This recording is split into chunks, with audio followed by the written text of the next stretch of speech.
വിദ്യാർത്ഥികളെ, നമുക്ക് 6ാം ക്ലാസ്സിൻ്റെ മലയാളം 1 കേരള പാഠാവലി ക്രിസ്മസ് പരീക്ഷ ചോദ്യപേപ്പർ നോക്കാം ഇന്നത്തെ ദിവസം. അപ്പോൾ നിങ്ങൾ ഈ ചാനലിൽ ആദ്യമാണെങ്കിൽ സബ്സ്ക്രൈബ് ചെയ്യാൻ മറക്കാതിരിക്കുക കേട്ടോ മക്കളെ. അപ്പോൾ നമുക്ക് ഓരോ ക്വസ്റ്റനായി നോക്കിയാലോ. ഇവിടെ നമുക്കിതിൽ 5 ക്വസ്റ്റ്യൻസാണ് ഉണ്ടാവുക. അതിൽ തന്നെ AB ക്വസ്റ്റ്യൻസ്, ഓപ്ഷൻ ക്വസ്റ്റ്യൻസ് ഒക്കെ ഉണ്ടാവും. ഒന്നാമത്തെ ചോദ്യം നമുക്ക് നോക്കാം, വായിക്കാം, എഴുതാം. സ്വീഡനിലെ പാർലമെന്റിന് മുൻവശമാണ് രംഗം. ഒരു പെൺകുട്ടി സ്കൂൾ യൂണിഫോമിൽ തറയിലിരിക്കുന്നു. കയ്യിൽ ഒരു പ്ലക്കാർഡുണ്ട്. അവൾ സമരത്തിലാണ്. ഗ്രേറ്റ തുൻബർഗ് ആണ് ആ പെൺകുട്ടി. ഭൂമിയുടെ നിലനിൽപ്പിന് വേണ്ടിയാണ് ഗ്രേറ്റയുടെ സമരം. വികസനത്തിന്റെ പേരിൽ മനുഷ്യൻ ഭൂമിയെ കൊല്ലുകയാണ് എന്നാണ് ഗ്രേറ്റ പറയുന്നത്. കൊച്ചുകുഞ്ഞിന്റെ വലിയ വാക്കുകൾ ലോകം മുഴുവൻ ശ്രദ്ധിക്കുകയാണ്. ഗ്രേറ്റയുടെ പോരാട്ടത്തിന് അംഗീകാരവും കിട്ടിയിട്ടുണ്ട്.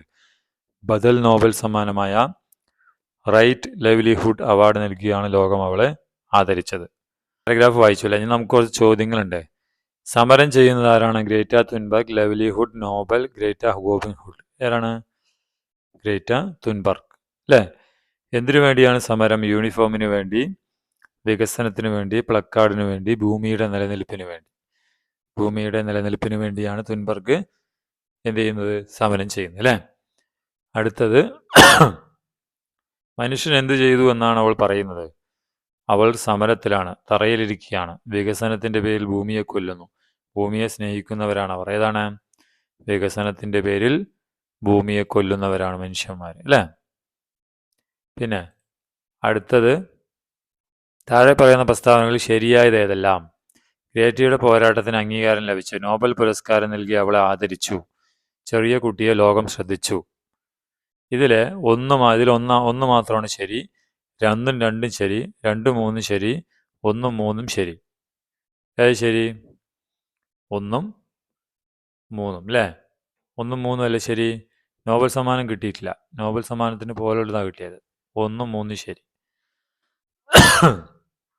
ഇനി ലോകം അവളെ ആദരിച്ചു എന്നതിന് തെളിവ് പണം നൽകി, സ്കൂൾ യൂണിഫോം നൽകി, ലൈവ്ലിഹുഡ് പുരസ്കാരം നൽകി, പാർലമെന്റ് അംഗമാക്കി. ഏതാണ്? ലൈവ്ലിഹുഡ് പുരസ്കാരമാണ്. ലൈവ്ലിഹുഡ്. ഓക്കെ. ഇനി അഭിപ്രായക്കുറിപ്പ് എഴുതാന്നാണ്. എന്താണ് മുത്തശ്ശി മാലാഖ കാതിൽ പറഞ്ഞ രഹസ്യമന്ത്രം? എന്നെക്കൊണ്ട് എല്ലാവർക്കും ആവശ്യമുണ്ട്, ഇത് മനസ്സിലാക്കി ജീവിച്ചോളൂ. മാലാഖ പറഞ്ഞതിനോടുള്ള നിങ്ങളുടെ അഭിപ്രായം കുറിപ്പായി എഴുതുക. എന്താണ്? എങ്ങനെ കുറിപ്പ് എഴുതാം? മുത്തശ്ശി കുട്ടിയായിരുന്ന ആളിൽ ഒരു പൂമ്പാറ്റ മുൾച്ചെടികൾക്കിടയിൽ പെട്ട് കിടക്കുന്നത് കണ്ടു. അവൾ അതീവ ജാഗ്രതയോടെ അതിന്റെ ജീവൻ രക്ഷിച്ചു. പറന്നു പോകുന്നതിനിടയിൽ പൂമ്പാറ്റ ഒരു മാലാഖിയായി മാറുകയും പെൺകുട്ടിക്ക് വരം നൽകുകയും ചെയ്തു. അവൾ ചോദിച്ച വരം എനിക്കൊന്നും സന്തോഷകരമായിരിക്കണം എന്നതായിരുന്നു. അതിന് മാലാഖ കാതിൽ പറഞ്ഞ രഹസ്യമന്ത്രം ഇതായിരുന്നു: നിന്നെക്കൊണ്ട് ലോകത്തിൽ എല്ലാവർക്കും ആവശ്യമുണ്ട്, ഇത് മനസ്സിലാക്കി ജീവിക്കണം. ആ മന്ത്രം പെൺകുട്ടിയുടെ ജീവിതത്തിൽ വലിയ മാറ്റം വരുത്തി. അവൾ അതനുസരിച്ചാണ് പിന്നീട് ജീവിച്ചത്. മറ്റുള്ളവർക്ക് നമ്മെ ആവശ്യമുണ്ട് എന്ന് മനസ്സിലാക്കി ഓരോരുത്തരും പ്രവർത്തിച്ചാൽ ഈ ലോകം സുന്ദരമാകും. നമുക്ക് വേണ്ടി മാത്രം ജീവിക്കുക എന്നത് ശരിയല്ല.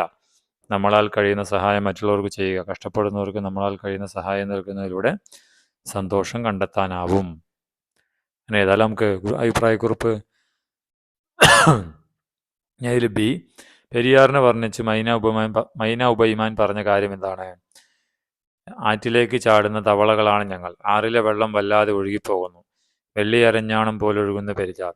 ചെറുകുഴികളിൽ ചെറുചാലുകളായി കറുത്തിരുണ്ട് ചായപ്പൊടി വെള്ളം. ഏതാണ്?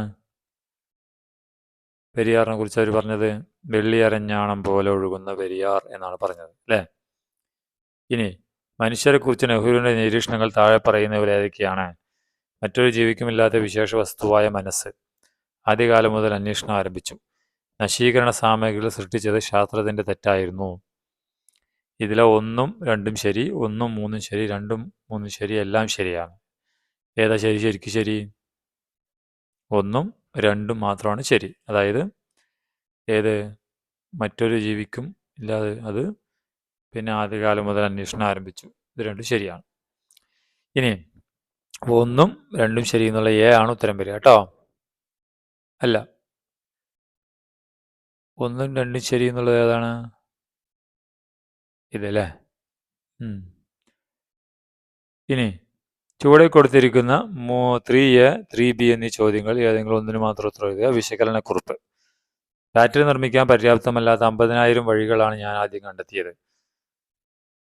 എഡിസൺ. ശാസ്ത്രത്തിൻ്റെ ഈ മുന്നേറ്റം തുടർന്നു വരികയാണ്. അത് അധികം വേഗത്തിൽ മുമ്പോട്ട് കുതിച്ചുകൊണ്ടിരിക്കുന്നു. അതിന് വിശ്രമമില്ല.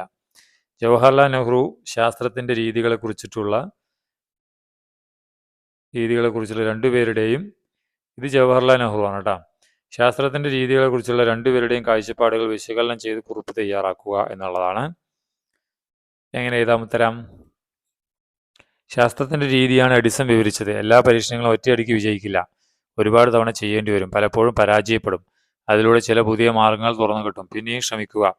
ഇതാണ് ശാസ്ത്രീയമായ രീതി. അതിനിടയിൽ ഉണ്ടാകുന്നതൊന്നും പരാജയമല്ല, പുതിയ വഴിയിലേക്ക് പോകാനുള്ള വഴി തുറക്കലാണ്. ശാസ്ത്രത്തിൻ്റെ മറ്റൊരു രീതിയാണ് നെഹ്റുവും പറയുന്നത്. എന്നും മുന്നോട്ട് കുതിച്ചു വരികയാണ്, വിശ്രമമില്ലാതെ തുടരുന്നു. ഒരു യന്ത്രം വാങ്ങി 1-2 വർഷത്തിനുള്ളിൽ സാങ്കേതികത പഴഞ്ചനാവും. മറ്റു കൂടുതൽ സഹായകമായ ഒരു കണ്ടുപിടുത്തത്തിലേക്ക് പോകും. മുകളിൽ പറഞ്ഞ 2 കാര്യങ്ങളും ശാസ്ത്രത്തിൻ്റെ രീതിയിൽ പെടുന്നവയാണ്. അവ മുന്നോട്ട് പോവുക തന്നെ ചെയ്യും. അല്ലെങ്കിൽ വിശകലനക്കുറിപ്പ് എഴുതണം. അഴുക്കായ തുണി, പ്ലാസ്റ്റിക്, പൊട്ടിയ പാത്രങ്ങൾ തുടങ്ങി നാട്ടിലെ മാലിന്യങ്ങൾ മുഴുവൻ ആറ്റിലൊഴുകുന്നു. ആറ്റിറമ്പ് കയ്യേറി ബഹുനില കെട്ടിടങ്ങൾ നിർമ്മിക്കുന്നു. മൈനോബൈമാൻ. ആകാശത്തെ വാങ്ങുകയും വിൽക്കുകയും ചെയ്യുന്നതെങ്ങനെ? അല്ലെങ്കിൽ മണ്ണിൻ്റെ ചൂടിനെ? സിയാറ്റിൻ മൂപ്പൻ. രണ്ടുപേരുടെയും പരിസ്ഥിതി സംബന്ധമായ കാര്യങ്ങൾ വിശകലനം ചെയ്ത് കുറിപ്പ് എഴുതാനാണ് പറയുന്നത്. എന്നാൽ രണ്ടും പരിസ്ഥിതിയെക്കുറിച്ചാണ് അല്ലേ? മൈനോബൈമാൻ തൻ്റെ ലേഖന ഭാഗത്തിലൂടെ ചില കാര്യങ്ങളാണ് ചർച്ച ചെയ്യുന്നത്. അതിൽ പ്രകൃതിയില്ല. ഇണങ്ങി പ്രകൃതിയിൽ നിന്ന് സ്വീകരിച്ചും. ഇവിടെയാണ് പ്രകൃതി വരണ്ടിട്ട് മാറിപ്പോയതാണ്. പ്രകൃതിയെ നിലനിൽക്കേണ്ടതിനെല്ലാം നിലനിർത്തിയുമാണ് സാമൂഹിക ജീവിതത്തിൻ്റെ ആദ്യഘട്ടത്തിൽ മനുഷ്യൻ മുന്നേറിയിരുന്നത്. എന്നാൽ മനുഷ്യർ പ്രകൃതിയുടെ ഒരു ഭാഗം മാത്രമാണ് എന്ന നില മറന്ന് പ്രകൃതിയെ നിയന്ത്രിക്കുന്നവരായും അമിതമായി ചൂഷണം ചെയ്യുന്നവരായും മാറിയപ്പോൾ കാര്യങ്ങൾ കീഴ്മേൽ മറിഞ്ഞു. പ്രകൃതി ഉപകരണങ്ങളുടെ പൂർണ്ണമായ അധികാരം നമുക്കാണെന്ന് നാം തെറ്റിദ്ധരിച്ചു. മുൻകൂട്ടി മനസ്സിലാകാനാത്ത തരത്തിൽ കാലാവസ്ഥാ മാറ്റങ്ങൾ വന്നുകൂടി. പ്രകൃതി ദുരന്തങ്ങൾ കൂടിക്കൂടി വരുന്നു. ഇതേ കാര്യങ്ങൾ വളരെ കാലം മുമ്പ് തന്നെ സിയാറ്റിൻ മൂപ്പൻ പറഞ്ഞിട്ടുണ്ടായിരുന്നു. അമേരിക്കൻ പ്രസിഡന്റ് തങ്ങളുടെ ഭൂമി വിലക്ക് വാങ്ങാൻ താല്പര്യം പഠിപ്പിച്ചപ്പോൾ അതിന് മറുപടിയായി നടത്തിയ പ്രസംഗം പരിസ്ഥിതി ചിന്തകളുടെ നാഗനക്കാട്ടിയായി കണക്കാക്കപ്പെടുന്നു. ആകാശത്തെയും ഭൂമിയെയും എങ്ങനെ വിൽക്കുവാനും വാങ്ങുവാനും കഴിയുമെന്ന ചോദ്യമാണ് അദ്ദേഹം ഉയർത്തിയത്. ഭൂമി റെഡ് ഇന്ത്യൻകാർക്ക് അവരുടെ അമ്മയെ പോലെയാണ്. മനുഷ്യനും മൃഗങ്ങളും പ്രകൃതിയുമെല്ലാം പരസ്പരം ബന്ധപ്പെട്ടിരിക്കുന്നു. ഒന്നിനെ വേദനിപ്പിച്ചാൽ മറ്റെല്ലാത്തിനെയും അത് ബാധിക്കും. വെളുത്ത വർഗ്ഗക്കാർ ഭൂമിയെയും പ്രകൃതിയെയും വിഴുങ്ങി മരുഭൂമി മാത്രമാക്കുമെന്ന് അദ്ദേഹം മുന്നറിയിപ്പ് നൽകുന്നു. അവരുടെ കാൽക്കീഴിലെ മണ്ണിൽ തങ്ങളുടെ പിതാമഹന്മാരുടെ ചാരമുണ്ടെന്നും അത് മാനിക്കണമെന്നും അദ്ദേഹം പറയുന്നു. ചുരുക്കത്തിൽ പ്രകൃതിയെ ബഹുമാനത്തോടെ കണ്ട് സംരക്ഷിക്കണമെന്നും പ്രകൃതിയോടൊടുങ്ങി ജീവിക്കണമെന്നുമാണ് അദ്ദേഹം ആവശ്യപ്പെടുന്നത്. പ്രകൃതിയില്ലെങ്കിൽ നാം ഇല്ല എന്ന ചിന്ത ഓരോ മനുഷ്യനും ഉണ്ടായേ തീരൂ. ഓക്കെ, അടുത്തത് 4 ആസ്വാദനക്കുറിപ്പ്. മഞ്ഞുതുള്ളി. ഒരു ചെറു മഞ്ഞുതുള്ളി കൈത്തണ്ടിൽ വീണപ്പോൾ ഒരു കുഞ്ഞു ശബ്ദം ഞാൻ കേട്ടുവല്ലോ. മഴമൂടി നിൽക്കുന്ന വാനത്തു നിന്നും ഇടിയുടെ ശബ്ദവും കേട്ടുവല്ലോ. മഴയിൽ കളിക്കുന്ന കുസൃതിക്കുരുന്നിൻ്റെ കലവിലെ ശബ്ദവും കേട്ടുവല്ലോ. ഹർഷാജ്. പിന്നെ തോട്ടുവക്കത്തെ. ഇളം വെയിൽ ദേഹത്ത് തൊട്ടപ്പോഴാണ് ഞാൻ എഴുന്നേറ്റത്. പതിയെ മുറ്റത്തിറങ്ങി. ഇളങ്കാറ്റ് എന്നെ ഒന്ന് തലോടി. ഞാൻ തോട്ടിലേക്ക് കുളിക്കാൻ പോയി. ഒരു കുഞ്ഞിക്കിളി തോട്ടിൽ വീണ് കിടക്കുന്നു. അത് രക്ഷപ്പെടാനായി ചിറകട്ടടിക്കുന്നുണ്ട്, കഴിയുന്നില്ല. നല്ല ഒഴുക്കായതിനാൽ വെള്ളത്തിലിറങ്ങാൻ വയ്യ. ഞാൻ കുളിക്കാൻ നിൽക്കാതെ മടങ്ങി. എന്താ കുളിക്കാത്തത്? അമ്മയുടെ ചോദ്യം. ഞാൻ പകച്ചു. ഒന്നും പറയാതെ ഞാൻ മുറിയിലേക്ക് പോയി. ആ കുഞ്ഞിക്കിളി മനസ്സിൽ മായാതെ പാറി നടന്നു. ഷെഹനായച്ച്. മുകളിൽ നൽകിയ കവിതയ്ക്കോ കഥയ്ക്കോ ആസ്വാദനക്കുറിപ്പ് തയ്യാറാക്കുക. ഏതെങ്കിലും ഒന്ന് ചെയ്താൽ മതി. എങ്ങനെ തയ്യാറാക്കാം? സൗന്ദര്യം നിറഞ്ഞ പ്രകൃതിയുടെ ശബ്ദലോകം ലളിതവും മനോഹരമായ വാക്കുകളിലൂടെ അവതരിപ്പിക്കുന്ന ഒരു കൊച്ചു കവിതയാണ് ഹർഷാജയുടെ മഞ്ഞുതുള്ളി.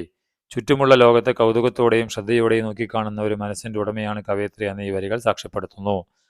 കൈത്തണ്ടിൽ വീണ ഒരു ചെറിയ മഞ്ഞുതുള്ളിയിൽ നിന്നും കേട്ട കുഞ്ഞു ശബ്ദം കവിയുടെ സൂക്ഷ്മമായ നിരീക്ഷണത്തെയും ഭാവനയെയും അടയാളപ്പെടുത്തുന്നു. നിശബ്ദതയിൽ മാത്രം കേൾക്കാൻ കഴിയുന്ന ഈ ശബ്ദം പ്രകൃതിയിലെ ഏറ്റവും ലോലമായ സ്പർശത്തെ സൂചിപ്പിക്കുന്നു. കവിതയുടെ കേന്ദ്രബിന്ദു ശബ്ദം അഥവാ കേൾവിയാണ്.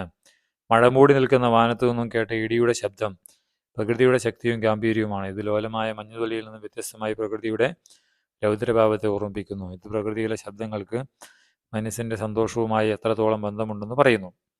ഈ കവിത നമ്മുടെ ചുറ്റുമുള്ള ലോകത്തെ ശ്രദ്ധയോടെ കേൾക്കാനും ആസ്വദിക്കാനുമുള്ള ഒരു ക്ഷണമാണ്. ചുരുക്കത്തിൽ മഞ്ഞുതുള്ളി എന്ന കവിത പ്രകൃതിയിലെ വൈവിധ്യമാർന്ന ശബ്ദങ്ങളുടെയും അതിൽ നിന്നും കവിത കണ്ടെത്തുന്ന ആഴമേറിയ ജീവിതാനുഭവങ്ങളുടെയും മനോഹരമായ ആവിഷ്കാരമാണ്. ഷഹ്ന എച്ച് എഴുതിയ തോട്ടുവക്കത്ത് എന്ന കൊച്ചുകഥ ഒരു സാധാരണ പ്രഭാതത്തിലെ കാഴ്ചയിലൂടെ വായനക്കാരുടെ മനസാക്ഷിയിലേക്ക് വെളിച്ചം വീശുന്ന ഒരു മനോഹരമായ അനുഭവമാണ് കേട്ടോ. അതിൽ ബി ക്വസ്റ്റ്യൻ ആണ്. തോട്ടിൽ അപകടത്തിൽപ്പെട്ട ഒരു കുഞ്ഞിക്കിളിയെ കാണുമ്പോൾ ഉണ്ടാകുന്ന ആത്മസംഘർഷമാണ് കഥയുടെ പ്രധാന പ്രമേയം. ജീവന് വേണ്ടിയുള്ള ആ കിളിയുടെ നിസ്സഹായമായ പോരാട്ടം വളരെ ഹൃദയസ്പർശിയാണ്. അത് വായനക്കാരൻ്റെ മനസ്സിൽ ഒരു വേദനയായി മാറുന്നു. നല്ല ഒഴുക്കായതിനാൽ വള്ളത്തിൽ ഇറങ്ങാൻ വയ്യ എന്ന ചിന്ത ചെയ്യാൻ കഴിയാതെ പോയ ഒന്നിൻ്റെ വേദനയായി മാറുന്നു. സ്വന്തം സുരക്ഷയെ കരുതി പിൻവാങ്ങുന്നതിലെ കുറ്റബോധം വാക്കുകളിലൂടെ പ്രകടമാവുന്നില്ലെങ്കിലും അമ്മയുടെ ചോദ്യത്തിന് മുന്നിൽ പകച്ചു നിൽക്കുന്നതിലൂടെയും പിന്നീട് കുഞ്ഞിക്കിളി മനസ്സിൽ മായാതെ പറന്നു നടക്കുന്നതിലൂടെയും വ്യക്തമാകുന്നു. ലളിതവും എന്നാൽ ശക്തവുമായ ഭാഷയാണ് കഥാകാരി ഉപയോഗിച്ചിരിക്കുന്നത്. വാക്യങ്ങൾക്ക് ദൈർഘ്യം കുറവാണെങ്കിലും ഓരോ വാക്യവും വൈകാരികമായ ഒരു അനുഭവം നൽകുന്നു. കുഞ്ഞിക്കളിയിലൂടെ ചിത്രം മനസ്സിൽ മായാതെ പാറി നടക്കുന്നതെന്ന് പറയുന്നതിലൂടെ കഥാനായകൻ്റെ മാനസികാവസ്ഥയുടെ ആഴം വായനക്കാരന് അനുഭവവേദ്യമാകുന്നു. പ്രകൃതിയിലെ ഒരു ദുരന്തത്തിനു മുന്നിൽ നമ്മൾ നിസ്സഹായരായി പോകുമ്പോൾ അനുഭവിക്കുന്ന കുറ്റബോധത്തിൻ്റെയും ആത്മസംഘർഷത്തിൻ്റെയും തീവ്രത ഈ കൊച്ചു കഥ വരച്ചു കാട്ടുന്നു. സഹജീവികളോട് നമുക്കുണ്ടാകേണ്ട കരുണയെക്കുറിച്ച് ഓർമ്മിപ്പിക്കാനും സ്വന്തം സുരക്ഷയെ കരുതി ഒഴിഞ്ഞു മാറുമ്പോൾ ഉണ്ടാകുന്ന മാനസിക വേദനയിലേക്ക് വിരൽ ചൂണ്ടാനും ഈ കൊച്ചു കഥയ്ക്ക് സാധിക്കുന്നുണ്ട്. ഞാൻ അടുത്ത ക്വസ്റ്റ്യൻ നോക്കാം നമുക്ക്. പ്രതികരണക്കുറിപ്പ്. മണ്ണിനടിയിൽ കിടക്കുന്നത് അനേകം തലമുറകളെ ഊട്ടി വളർത്തിയ മഹാനീർത്തടമാണ്. ഇനിയും അനേകം തലമുറകളെ ഊട്ടി വളർത്താൻ കെൽപ്പുണ്ടായിരുന്നവൾ ജീവൻ കൊടുത്തും പരിപാലിക്കേണ്ടതായിരുന്നു, പരിപാലിച്ചില്ല. ഒരു സ്വപ്നമുണ്ടായിരുന്നുവെന്ന ഭാഗത്തല്ലേ അല്ലേ. ദേശത്തിന് മുഴുവൻ അന്നം തരുന്നത് അണ്ണീത്തടം കുഴിച്ചുമൂടി പലമാതിരി സൗധങ്ങൾ കെട്ടിപ്പൊക്കുന്നതിനോടുള്ള പ്രതികരണം കുറിപ്പായി എഴുതണം. എങ്ങനെ എഴുതാം? ആദി എന്ന നോവൽ രചിച്ചത് സാറ ജോസഫാണ്.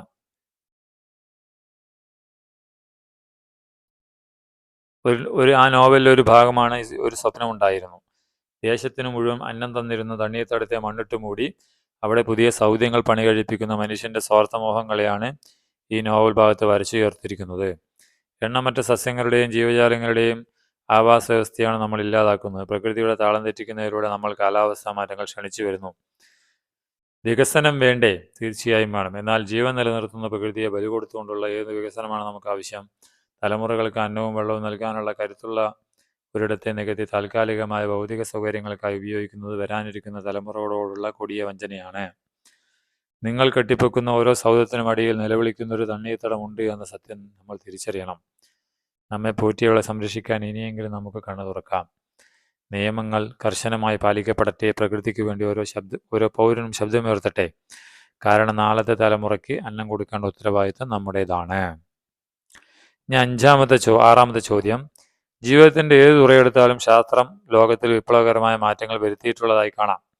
ശാസ്ത്രത്തിൻ്റെ ഈ മുന്നേറ്റം തുടർന്നു വരികയാണ്. നെഹ്റു പറഞ്ഞതിനോടുള്ള നിങ്ങളുടെ അഭിപ്രായം ഉദാഹരണ സഹിതം പറയുക.